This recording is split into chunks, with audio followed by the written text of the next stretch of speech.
system unfolding. Military science fiction podcast. Untold stories every Wednesday. Military science fiction podcast.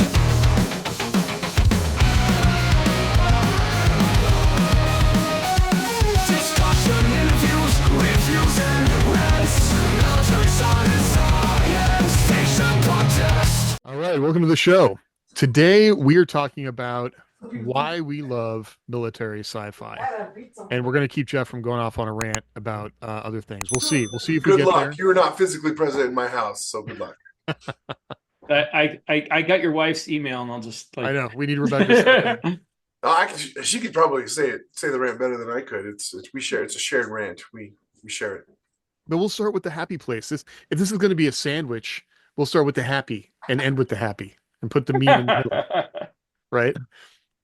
So, all right, who wants to start first? What do you love about military sci-fi? Maybe why do you what led you to want to write it, and why do you keep writing it? I guess probably reading it, because when I first got into military science fiction, I was at a point where I had read a lot of the 1950s and early 60s, Silver Rocket, regular science fiction. And that had stopped being written as of like the late 60s and early 70s. And everything got depressing and narcissistic and fatalistic, and I didn't like it anymore. So I'd been reading fantasy for a while. And then I happened on to military science fiction, as well as cyberpunk. And those got me back into reading science fiction. So I guess that's why I appreciate them a lot more. Both of them. I like to combine them. I feel like it's pretty cool. I think it would be cool to write like a military science fiction style novel, but set in a fantasy world. So like the unit and troops and all that stuff was like, you got your elven archers and your elven infantry and Isn't that just military fantasy? Yeah, that's what I'm saying. But every time I've seen military fantasy on like Amazon, it's always like the Second Ranger Bats go back in time and fight the Vulcans, or fantasy. Mark read Edelheit and his Steiger's Tigers books are military fantasy based on the Roman Legion. Where like that was historical fiction. Have you read the Star Followers No, of it's not Coromand or the Doomfarers of Coromand? Yeah, well, both books. Yeah, Yeah, but that's Portal Fantasy too. It is Portal Fantasy. It's a unit. I think it's an M113 unit from Vietnam that Mechanized gets infantry. Yeah, that gets sucked into a fantasy world. So basically, they just drive around and run over people. No, it's more involved than that. I know, but it's 113. What are they going to do? Charge! I love the military aspect of it. When I was a kid, reading probably the same books that you guys all read, except for Josh, since he doesn't read, historical sci-fi. I don't read bad sci-fi. Well, it doesn't explain why you haven't read Starship Troopers. Reading all those great science fiction novels, all the stuff from the 40s and 50s and 60s before Vietnam really kicked in was like really hopeful and wonderful and exploratory. And then, there was the dark ages of the 70s and 80s. And that's like Rick, that's when I kind of got into fantasy. I started reading Dungeons and Dragons and the Dragonlance books and whatnot that we all read if you were a kid in the 80s. And then I also read the Robotech series, which I absolutely loved. And loved it all the more once Rick joined the RDF. So the I don't know, I guess it's the cool technology, the weapons, the equipment, the sense of order, the everybody working together for a greater purpose. It really inspires me, and I enjoy reading that. I enjoy seeing a team come together. It's like the A-Team. I love it when a team comes together. Yeah, exactly. Most of my set that one up for you. Well, most of my reading when I was a kid was actually your gain is really high on your mic, by the way, James. Okay. Well, I'll back the mic up. How's that? Yeah. Perfect. Okay. No pain, no gain. It's not bad when you're already talking, but as soon as you start talking, it starts breaking and then it slows. Okay. Yeah. All right. Follow the rant there. I've been starting to look at new microphones. But good.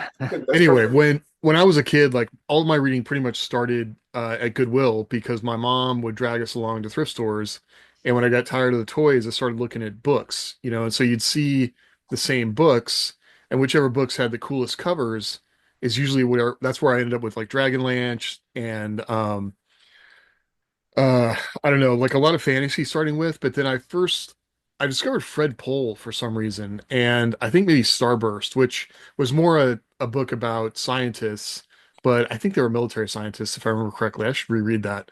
I Um read that one. it well, I feel like a lot of writers from the 50s, because they had served in World War II, had or really easily, wrote about the military or had some military aspect in their books. And so I felt like that's where I started reading a lot of that stuff. But it was popular things that that's where I found Jerry Purnell and Larry Niven, and first got into Hammer Slammers because I found him in thrift stores, which I don't know if that's good or bad because the books ended up in a thrift store, but that's where, and then once I got a job and I was like 15, I was able to start going and buy my own books. Um, but that's kind of where it started. And I think I was really drawn to like the covers were cool. I don't know what it is I liked about the covers, but the adventure, the fact that usually they had characters with a pretty easily recognizable like starting place, which was pretty close to where I was, or where I wanted to be, and then you could advance with them over time. And I always like that. Like I loved it whenever they gain rank, and you could kind of grow with the character. And then I grew to love science fiction too. Like I'm trying to think if I had any examples of fantasy. Like I did read a lot of fantasy, but there just weren't a lot of military-based fantasy that I remember. I did read Followers of Caramond and Doomfarers of Caramond. Um, but I don't remember the military piece of it being as big a part of those stories, but I don't know. That's what got me In my started. opinion, when I read it, I felt like it wasn't a big enough piece of the story. I'm like, I want to hear more about this. I want more of the whole fish out of water, uh, you know, APC and a Fantasyland story. And I got too much of the locals, and I'm like, I don't want to read about the locals. You hooked me into this book telling me that there is an M113 going to a fantasy world. I want to see that. I want the Exactly. locals to be gunned down by an M60 mounted on a 113. M2. Um, They should have taken a Duster. That was what a Duster was basically a 20 Mike Gatling gun mounted on an M113. they were run out of ammo really quick. They did. They would just like they would use them to cut down trees in Vietnam because there was no air mission. So, but I digress. How about you, I Josh? also I'm sorry. Go ahead, Josh. Uh, I got into liking mil sci-fi just because I grew up on Star Trek. Like, Yeah. Oh yeah. I we lived in Germany at the time, and we only got one channel, AFN, and we always got the shows from the States, but we got them like weeks late. And sometimes they do, like marathons and stuff. But Star Trek was our thing. We watched it all the time. TNG, not original. I'm a TNG guy. But literally grew up like from the time I was 8. I was watching Star Trek and all these kind of military movies. I don't know if I'm dating myself here, but there was a movie back in the 80s called Earth Star Voyager, and it came out as a A movie or a miniseries. TV show? It was a movie, but in the States it came out in 4 parts, and some places Uh-huh. it came out in 2 parts. It was really long. Uh, and I love that movie. I watch it all the time. And I watch it now and I'm like, I can't Were believe you I love were this you watching movie. this stuff in English or German? English. Okay. Um, but I transitioned into reading books and excuse me, and just wanted to I like the action and the combat and the characters, but I also like going to other places, like going to interesting, cool, like other planets and space stations. Sorry, I got the hiccups. Somebody take over real quick while I get over Somebody I know. scare I Josh. gotta tell you to Um, hiccup Oh for us right man. now. I see. I should have started with Star Trek because yeah, that was like our baby. I mean, it's kind of a given, though, right? I know, like OG Star Trek and then TNG. Like TNG was the thinking Star Trek. I felt like that when I Yeah. started watching that, that was like kind of I grown would up have Star called it the Trek. boring Star Trek, but that's just me. But Buck I used Rogers, to. like I was in Battlestar high school when Galactica. TNG came out, and I'd like run home. And in Alaska, we had like 3 channels, and so I'd run home and turn it on the TV, maximum He, volume, listen he to. ran home both ways in the snow uphill. Well, actually, yes. He'd run around the island. We had huskies, and the igloo was cold, so I had the TV about really Was it a loud. 3 Dog Night? Yeah, and I listened to the opening bars of the music, that beautiful score for Star Trek, just at max volume. Yeah. One thing I got into military science fiction about the same time that I kind of got into, although I didn't never get the chance to play them that much, like science fiction role-playing games. Hmm. And the thing that attracted me to those and kind of to military science fiction was I was really,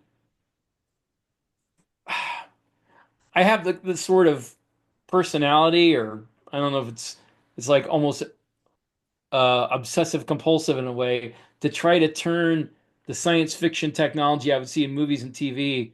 I would try to come up with some plausible scientific explanation for this stuff, like Star Wars. I knew that the fighters couldn't bank like World War II fighter Uh, planes in space. So I would try to think up some sort of technological way that you could duplicate what that looked like. Although why would you? But that was me as a kid, I was trying to figure that out.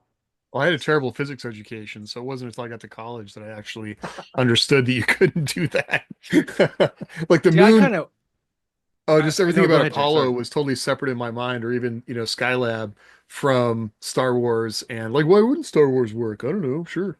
You know, See, I was like the complete opposite of Rick, where I was all in on rule of cool. Like if it yeah. was cool and the visuals were awesome, I was No, down. I didn't really I wanted care. it both ways, Josh. I wanted it to look awesome, but I wanted Yeah, some reasonable explanation I could put in my head, like an actor who has to have like know his character's motivation. I for wanted to know sure. how would this work, and really could I get it to work before I could enjoy it? Mhm. I went from kind of Star Trek to like a lot of video games where they were like I played Wing Commander and like Star Fox back in the day, Privateer, which was one of like the first like Such a open great world. game. Oh, it was a great game. I played it all the time. And so that like kind of fed my interest in that. And then I just found books that were related to that. I read Honor Harrington way back in the day and burned through those books. The first like 7 or 8 of those books are fantastic. Like they're amazing. Like he's still a good writer. Like his books are still good, but that core 8, 9 books, especially when you're dealing with the Havenite War and all of that, just super Books where good. she's in charge of his ship Yeah. are so good. Yeah. She's in the thick of it and she's doing stuff. I like Star Wars. And I'm sure that pushed me further into the genre, but I couldn't watch Star Wars as a child. For some reason, my parents would let me watch it when they came out and when I was younger. Because of the bad Um, physics. yeah. My parents wouldn't let us play Um, role-playing games because that was the gateway to hell. So, Same. Oh yeah, same. I couldn't do that either. But my favorite Star Wars movie is Rogue One. mm, It just because like I liked Star Wars, but I always felt like the Force was an easy button and like the Jedi were an easy button. And I know that they're cool and they have some cool things, but Rogue One dealt with almost entirely without using the Force. And I liked Barrett uh Imwe was a the Jedi, and I will die on that hill. yes, Well, he died he on that hill. was. He but what is it did. that he keeps repeating? I am the Force, and the Force is He me. should have The guy that freaking wants Right. should the have Force stepped is out on the there and ground. been like, "No problem, I got this," and like opened his staff, and there was a lightsaber in there, and that would have made Right. so nobody would have batted an eye at that. Donnie Yen, Yeah. oh my gosh, Great character. Those two are my favorite out of that whole movie, and the robot. I love the robot. But I don't know, man. I really enjoy the well, I mean, we were all vets, right? So the camaraderie and everything that goes along with mil sci-fi and the genre, which we've talked about before, but also just being able to go to cool new places, inventing tech and figuring out how to defeat it. Um, when Iron Man first came out, my I played that soundtrack on repeat as I was writing the last Terra Nova book, and the final battle was really heavily inspired by the Avengers, with like a lot of cool like signature entry scenes and like people in armor jumping from 8 stories up in the air and cracking the ground when they hit, like all those cool like I said, rule of cool things that are cool visually. They're just slightly more difficult to do in writing. But you can Just only not do those watching things in sci-fi. Yeah. Um, No, and what's funny is I played all the role playing games. I played Star Frontiers, Traveler, Dungeons and Dragons, Shadowrun, I love Traveler. GURPS, Robotech, all the Palladium games, TMNT. You ever have the GURPS Ultra Tech manual? I didn't buy any of the manuals for GURPS, but I had all the D&D stuff, and I had all the Shadowrun stuff, and my buddy had all the Traveler and Star Frontier stuff, and yeah, I mean, it was just it was Alaska. It was play RPGs or drink, and I didn't drink, so Right.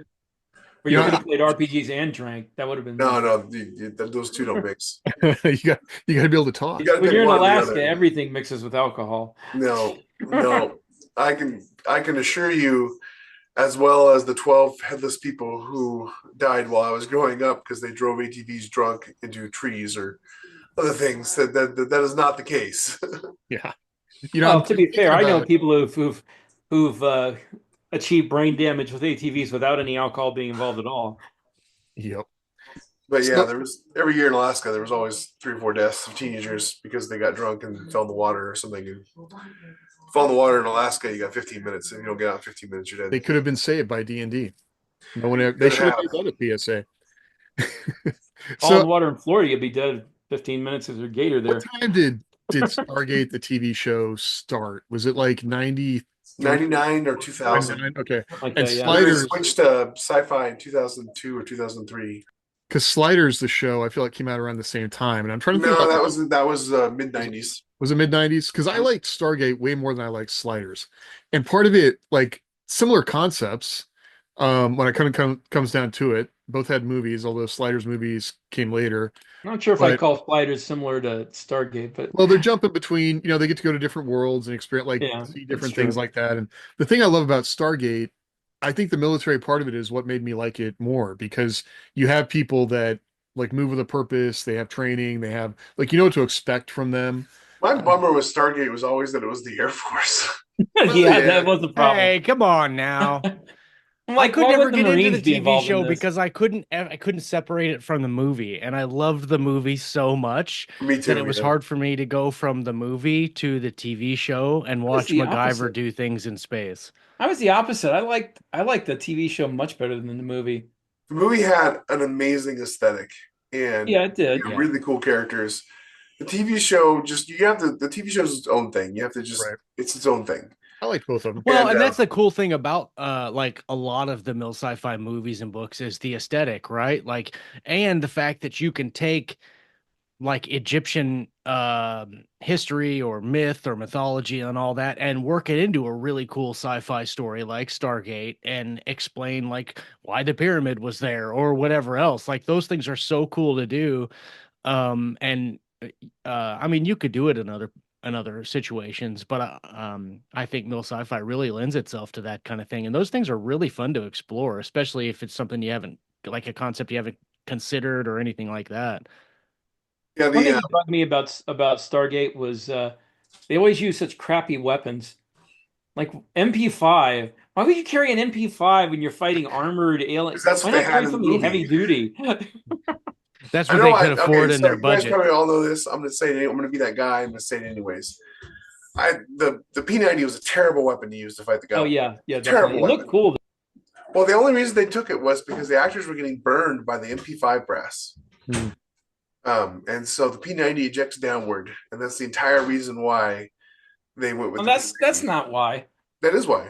No, I mean maybe that's why they wanted something different from the MP5, but the P90, that was something that their armorer had like just gotten access to. I read the story about this because it was pretty cool. Just gotten access to. There was a very new weapon, nobody knew about it. He's like, this would be really cool for us using the show. So he brought in uh, a couple of rubber dummy weapons and the actual weapon, and let everybody take a look at it, and they all fell in love with the look of the thing.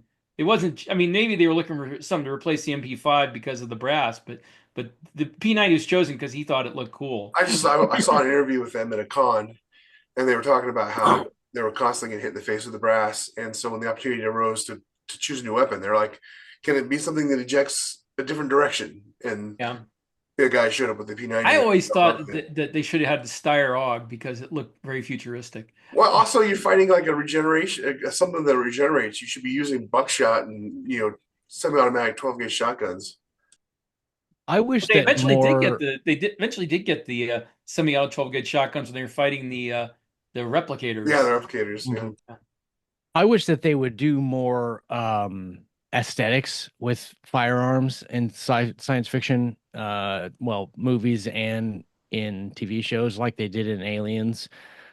Because I mean, it's you take an M4 and you put some makeup around it basically and make it look more sci-fi.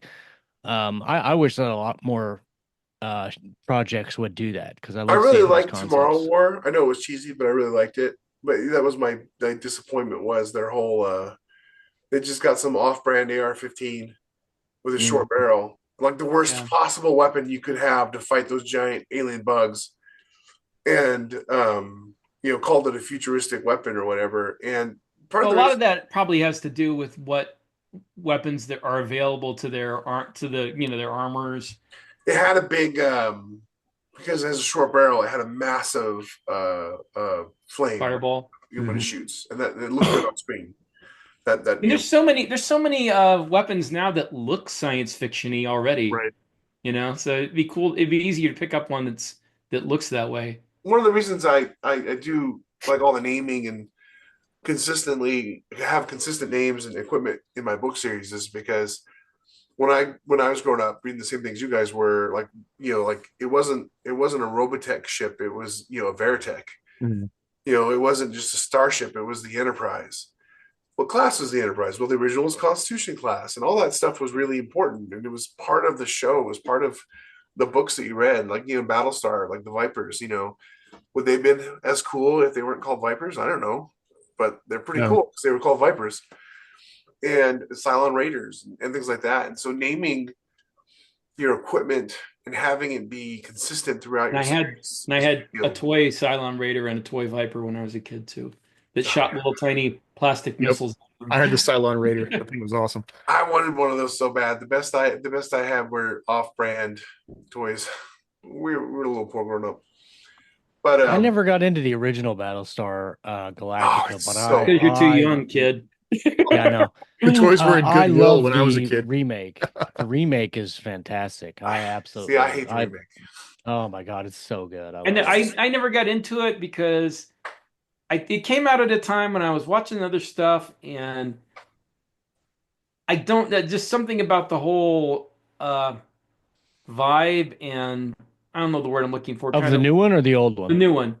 Oh, okay. There's so much vibe of it sex in the new one. It doesn't feel like military sci-fi to me. Well, no, it feels like a wasn't drama. that. It just seems so grim and Yeah. depressing that I didn't get into Well, it. the first episode to me was great military sci-fi, and then it's once they start spreading out, like the whole crew is focused on a problem. They have to jump every, what is it, like 40 seconds? 33 minutes. 33 minutes, that's right.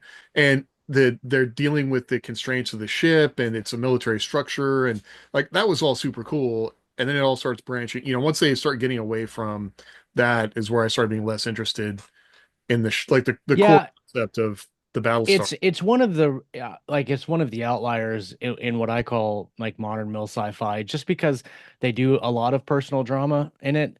And I can agree that to an extent that they got a little too carried away in the character drama, but also I liked that they had character drama in it. Because And then everybody you got was a this. Cylon.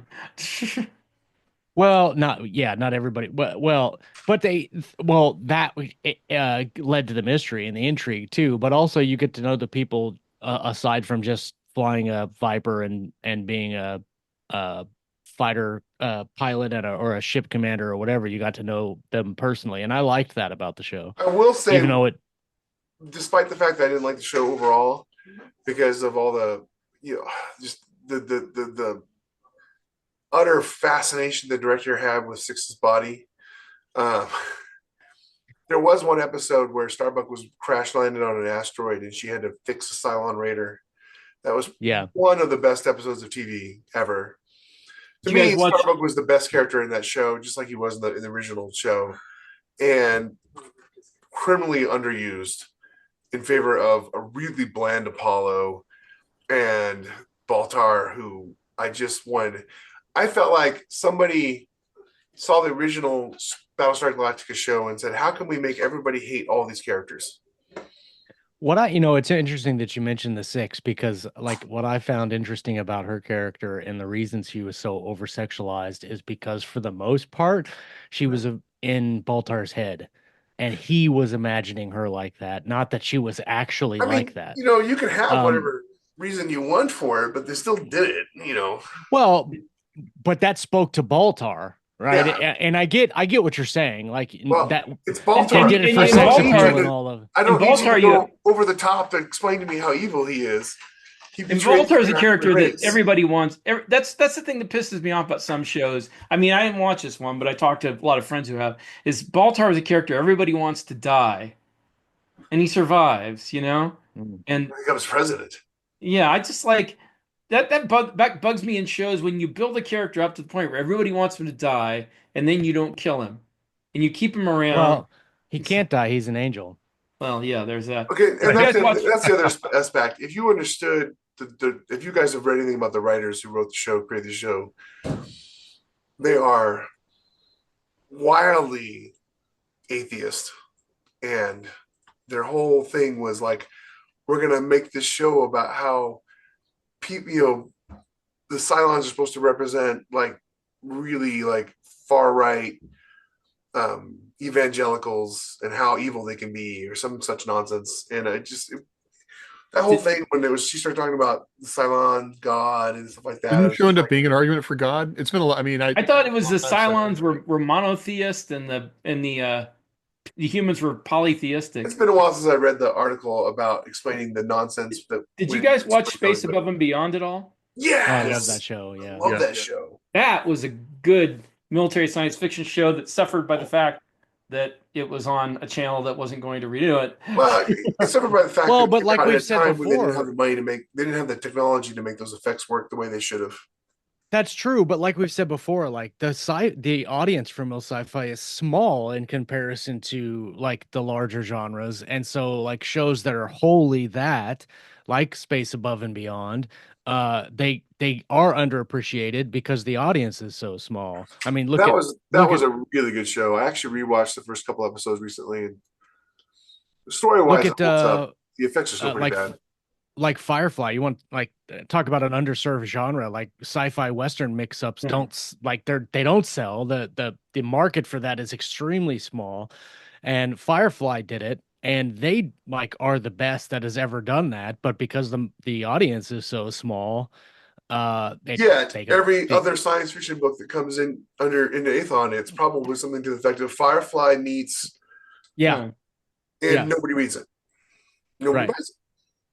Because I mean, if you're in that genre and a book comes out, then you're golden. But like the majority of the audience aren't looking for that, which is sad because I love that kind of story. I think you can put that aesthetic into some other science fiction story. Oh yeah, you definitely can. Speaking of which, I like the series Firefly. I don't love it the way some people do, but I love the movie Serenity. I thought that was like an incredible movie. I mean, you didn't have to have watched Firefly, but if you did watch the Firefly series and then watch Serenity, it was just so viscerally satisfying to see all that tied up. I really wonder what it'd be like to watch without having watched the show. My kids haven't seen the show. Yeah. I might have them watch the movie without having watched the show because the show has the same problem that Battlestar had, which was it was an amazing show, but Joss Whedon is a pervert, and so every episode had to have 7 or 8 minutes of Miranda Baccarin. Miranda Baccarin. Yeah. I feel like did the space zombies, were they as prevalent during the show? The Reavers?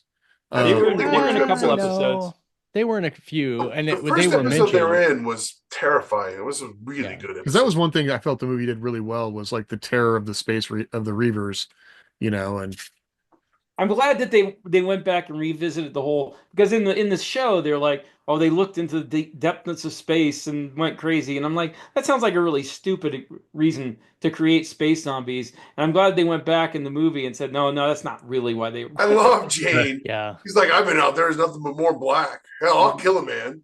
He's looking for a fight, or if I think he's going to I start. love the line where he's There's a trying to bring woman. the grenades, and Yeah. the captain says, "You can't bring grenades." And then, like 15 minutes later, they need the grenades. And Jane's like, "It would have sure be nice if we had some grenades Jane is right by about far and away now." one Like, of my And favorite. then when they're fighting the Reavers in the Mr. Universe's facility, he's like, did you bring him? Like, are you kidding? yeah, there's so Yes. many good like. Jane had I think Jane had a great line too in the during the fight. He's like, how we fix for ammo? I got 2 mags in my swing. yeah. I couldn't believe it. I'm like sitting in the theater and he says that, and I looked over at Rebecca, and I'm like, did he just say what I think he said? I think one of the funnest things that I like about writing Mill Sci-Fi and having watched all of these different series for different reasons is you can take like great one-liners from Firefly and great like comedic interaction in the heat of the moment and blend it with some of like really cool inspiration from really cool scenes. I think like I don't know, I can't remember what it's actually called, but it's like the marvelization of intense scenes where you have Oh, like they a always have really to impactful. joke. Yeah. Yeah, and then they And throw part out of that some is kind of Joss joke. Whedon, And Well, it wasn't Marvel. no. What I'm It saying was- is that it was I think there's a Taika difference Waititi. between like the way that Firefly did it Yeah. and the way that like some of the Marvel movies do it, where you have like a really intense or emotionally impactful scene and then you ruin it with a one-liner somewhere. Whereas in Firefly, the grenade thing was funny and like it Yeah. was like in the moment where Boy, it it made sure would be sense to nice do if that we kind had of some thing. grenades. Yeah, But, like, like that. I like that line that also is spoke cool. to like a history of Jane and Mal's friction, Yeah. right? Because they were always button heads. Right. And you want to run this ship? Yeah. Well, you Well, can't. you can't. That's what we need to Jane, do. man, We need to this is review. Jane, I get We need to around review your right neck.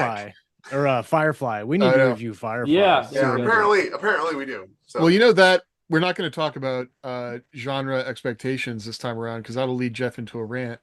But I do Trope. I know that type of character, like Jane's character, that's one of the things I do love. Like Amos, it's on the list.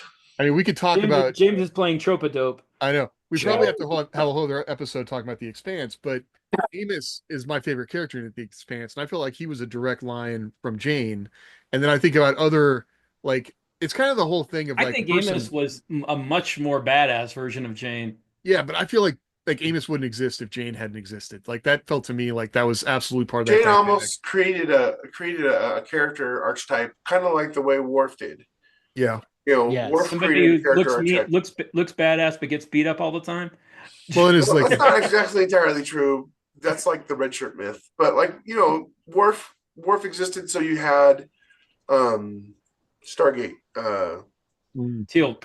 Teal'c, yeah, you Teal'c. know, and then Teal'c existed, so you had the guy from the other, I forget the name of the other show that ran the same time Stargate did with Hercules in it. Andromeda Ascendant. And then, Remember that show? and then there was that kind of went on, and Jane led to the sort of sociopathic Mm-hmm. BA guy, and Amos was Jane without a sense of humor. Well, Amos that's what I was was going to Jane- say. Like Amos the was difference. Jane.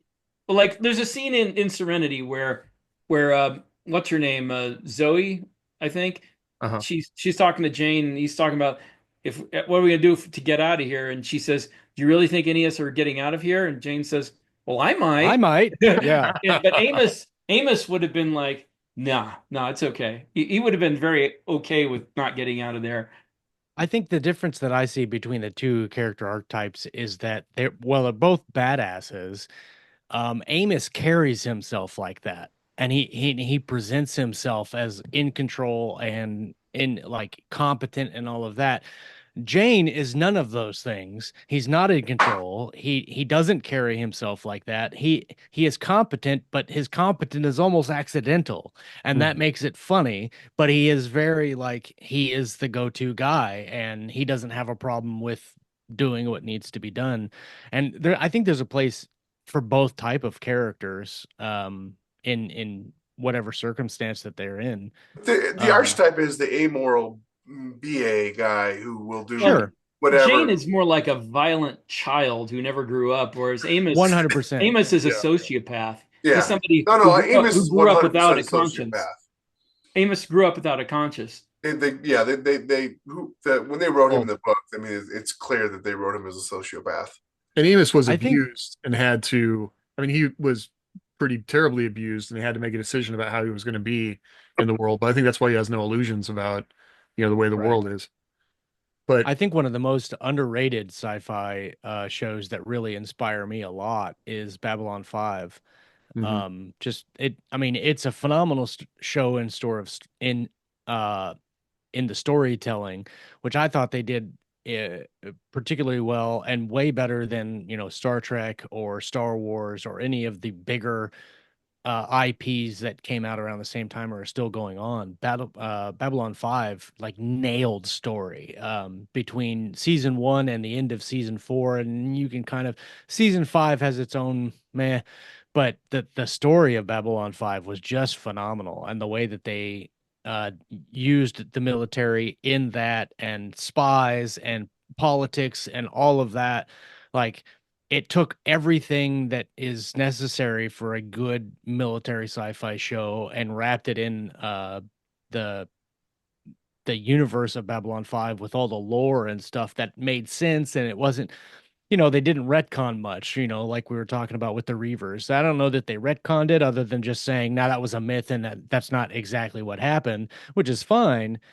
But the backstory and the lore and the aliens behind everything that was going on, it was so deep and well thought out and logical, and in the way that the Shadows and the Vorlons were kind of doing things. I love that. Like it. I think that plot wise and thematically, Babylon 5 was great. I feel like dialogue left a little bit to be desired. I mean, yeah, it was 90s, right? Like, I mean, and yeah, it like you was. can see them when they hit the bulkheads. Some of the bulkheads shake because they were really thin, Well, and and I'm not faulting them for the. I mean, they were running on a very limited budget, but I for just mean sure. like the acting and the dialogue is a little bit. It's a little bit campy in a Mhm. lot of Some of ways. it was, Got and better there in the were some second season. characters that were purposely written like that. And the Yeah. first season was, well, what I think the I mean, first season had you a can lot see of what it that. could be with Yeah, Jakar and 100%. Londo. Londo. They're great. Their dialogue Yeah, is great. Their little monologues are awesome, and their acting is great.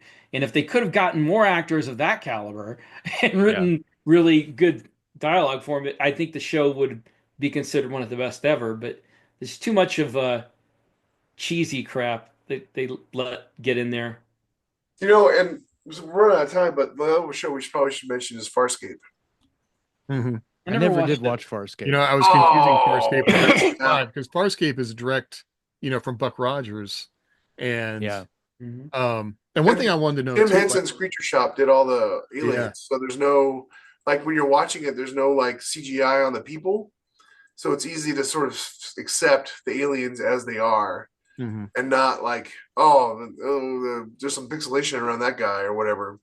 It's all Jim Henson's Muppets Yeah. basically doing all the aliens and stuff like that. And the show is got a phenomenal story, and there's a lot Muppets of in heavy military stuff in space. it. Well, I wanted to note like the entire concept of a crew that, in space opera, but really in like it's a military science fiction concept, right? That like a great crew, building the crew, like interplay where you got people that were thrown together that don't like each other and have to like they either need to get together and solve a problem or they're going to die. And like the stakes there, like that's great military science fiction, and it's the kind of thing that I think we just assume in a show like Firefly, which isn't really military sci-fi, it's space opera, but right. that absolutely is a military concept that they don't work in what we would call a military manner, they might not be always doing it they're accomplishing goals, right? So that's the kind of thing that I think people don't realize is something that came from military science fiction or the military. And when it works great is really cool to see. I love that stuff. Well, like I said before, there's many different projects and books and things that you can read that will feed different parts of your writer brain for the different aspects of storytelling that you need. Firefly is a really good example of character interplay and the kind of internal rivalry and that kind of thing. Babylon 5 could tell you a lot about story. Star Trek, I used to use Star Trek for like what's that word that they used when they made Technobabble? everything? Yeah. Yeah. They always had some weird thing going on with their warp core conductor pylon or whatever, and Need it to didn't reverse make the any sense, but polarity. it sounded cool. Yeah. Reverse the polarity on the They got electron a little too beam heavy in cannon that thing. in TNG, in my opinion. Yeah. Full emphasis on But the that's Technobabble. why I think like taking in a lot of different, a lot of different science fiction, in terms of whether it's straight mill sci-fi or space opera or whatever it is, can really feed that writer's chest because some shows do things better than others, whether it's dialogue or story or whatever. And the great thing about creating it is you can pull from all those really, really good aspects of different shows and push them all together and Makes We've something blend talked a truly them lot great. really about well. movies and TV shows, but we haven't really talked a lot about military science fiction books, which is weird Well, it's because considering. I don't think that, there are not very many of them. There's a lot of them, but there's there's just not very many in terms of books that everyone has read, right? Like I Yeah. mean, every may not have read them, but I think everybody knows about David Weber and the for Honorverse. sure. Yeah. Uh, I think a lot of people know about John Ringo and the Legacy of the Aldenata. That was like the I haven't big, read that one. like, I had a really big. hard time after reading Honor Harrington trying to figure out how to do faster than light travel because he explained the Warshawski sails so well and like all the science behind all of that. It took me years to figure out how to like make it so I wasn't just copying Josh, David here's the Weber. way you do science, faster night travel. You figure out what's going to be best for your plot, and then you design your FTL around that. Right, right. I Or remember hear me actually out. one of my first adventures in writing mill sci-fi. I I did it unconsciously at the time, but I had my admirals called like Admiral of the Green, Admiral of the Red, and stuff like that. And I was like, oh, that's really interesting. I did something new here. And then I found out that it was from David Weber, and then David Weber had taken it from somebody else. And I'm like, oh my God, like I'm an idiot. Yes, he took it from the British Navy. Right, for sure. Like it makes sense. It didn't hit Yeah. it didn't hit my But the Ringo series really hit harder for me than even Weber because I was more interested in like the powered armor and the weapons they were using, like infantry style weapons. So I kind of got into military science fiction again because I was kind of into it back with Starship Troopers and stuff. But the A Hymn Before Battle by Ringo, when I read that in like the 90s, then I'm like, I want to write my own military science fiction. Well, I used to read Mike Stackpole's BattleTech books. I don't know if you guys ever Oh read yeah, those. yeah. Or I the met him X-Wing once. books. And yeah, I got to meet him at a con a couple years ago too. He's pretty nice guy. And those always were prevalent in me because he did a really great job of mixing the equipment and the characters and the politics and all that stuff. Mhm. My beef with David actually has nothing to do with David. It's I got to the end of his books and then I went to go look for more books like his, and there just are none. Yeah. All the other, not all of them, but there are a couple. But the vast majority of space fleet military sci-fi is about as technically advanced as Star Wars. It's right. hyperdrives and starship and space battles with fighters and there was a game I played on the Commodore 64 called Rules of Engagement, where you got to be like a captain of a capital ship, and it was completely just this wall of spreadsheet numbers because that's what it would be. Like the ship is this far away, and you got to shoot this gun, and how far in front, and blah blah blah. And so David's stuff was really, really great in that sense. It made it real and made it realistic and gave it. Jack Campbell did a really good job in his Lost Fleet books, um, doing similar things to what Weber did in Honor Harrington. Yeah, Jack had his own unique style to it. Yeah. He just said on Facebook he's going to do another book in Lost Fleet. If I remember. Yeah, Oh, he cool. he didn't like distance as a thing. So he like very awkward, in my opinion. Jack's a great writer, so don't get me wrong, and a great person. But he used time instead of distance, and that always kind of bothered me a little. But because that can change based on a lot of factors. I can't remember what book I distances. was writing when I was playing this game, but I used to play a game called Homeworld. It's Oh, Yeah. Oh yeah. it's a great game. Yeah, it is. And I used a lot of those, not the tactics, but like the different kind of ships and formations and different type of weapons and stuff. I love that game. It was such a good game. Such a good game. But yeah, so I got the end of David's books at the time, like 2011. So like at the book 8, book 9, or whatever, and there was nowhere else for me to go. And so having read a lot of books all around the spectrum, it was so natural for me to be like, well, I want to read more about spaceships in a space fleet, and not Marines too, because you don't have a fleet without Marines. And there just wasn't any. There's people who write about Marines, like there's tons of ground pounder stuff, but very few people write authentic, realistic space fleet stuff.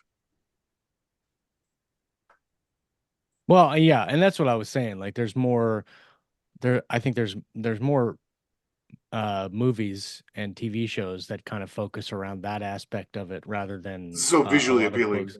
Yeah. Right, 100%. Yeah. Because like I've said before, it's really hard to do that in space and make it interesting. Like Jeff, you've done it. David did it. I think we've all written really good space battle sequences. They're just difficult. All of Rick's landing sequences with his drum troopers. All I'll of tell them you, when I wrote, like Holy War, for instance, that series, there's a lot of fleet stuff in it. It was so difficult. By the third of the 4 books, I'm like, how many ways can I describe a space battle? I just haven't to come up with new ways to describe it. I in one series, I actually had them do kind of a, I don't know if you remember Berserker by Saberhagen. Oh yeah. Well, a lot of in Saberhagen's books they had these kind of virtual reality visualizations you did when you were fighting, with a spaceship or a remotely piloted like vehicle. And I tried that in some of the mine where they were plugged into this system to fight the ship, and it since the ship's computer handled all the actual science of it, it made you visualize it in a way that you were comfortable with, something that you knew from your life. Like this one pilot visualized it as martial arts sparring because she'd been a martial artist. And I tried that. I mean, I've tried everything to try to keep the battles from getting repetitive. It's very difficult. Well, the thing you have to remember too, though, is people who enjoy that sort of thing enjoy that sort of thing. They're looking for. Yeah, but I don't write just Space Fleet books. Oh yeah, It just was in a book with other stuff that I had to make these battles, palatable to people who went in there for the Marines, and the ground pounding and stuff. I have a hard time with space battles just because of the scope that typically they like if you have lots of fleets, because it's either George R. Martin style where you knock out the POV of the character at the beginning of the battle and then you skip to the end of the battle and the character's been knocked out the whole time, so you don't have to write it, or you write like a sequence in Heroes by Abercrombie where he's jumping between characters as they're killing the character that you were just reading from their point of view. Like you read one guy, he gets hit in the axe, scene cuts, and then you go to the guy holding the axe and it like jumps through the battles and it's very chaotic. It's awesome. Yeah, no, and it's great. Did George R. R. Martin do that thing where somebody got knocked out? Because I know Yeah, Tolkien, like Tyrion. The Hobbit. Tyrion gets knocked Jon out during Snow. one of the battles. he Battle gets of the knocked out like Bastards, Jon right. Snow gets knocked out like Well, three in, quarters. in Yeah. in the Hobbit, in the Battle of the Five Armies, Bilbo gets knocked out, and like he just skips writing the battle. Yeah, yeah. That's what I mean. Like it's just so big that it sometimes it and a lot of times the battle doesn't matter unless that's the point of the book. And so you gotta weigh that a little bit What's too. funny is I'm doing my in the Grim Legacy, the Clementic battle, the last 30% of the book is a massive fleet battle, and I'm writing toward it. And it'll be interesting because I haven't really done that yet. So I mean, I've done a little bit. There was a fleet battle in book 4, and there was a couple of fleet battles here and there, but mostly it's been small ships, small, Yeah. 1 or 2 ships against each other. But this one is going to be, yeah, it's going to be cool. It's going to be good. It's going to be fun to write. I have when the fleet battles that I've done, um, I mean, I should say the space battles I've done, I have done mostly in situations like you said, where it's like 2, 3 ships going against maybe 5 or 6 other ships, because when it's more than that, I find that it's better for me to just see that battle happening from something like a Marine who's flying by in a lander, seeing what's going on. So Right. it's really hard for me to keep track of all that. Yeah.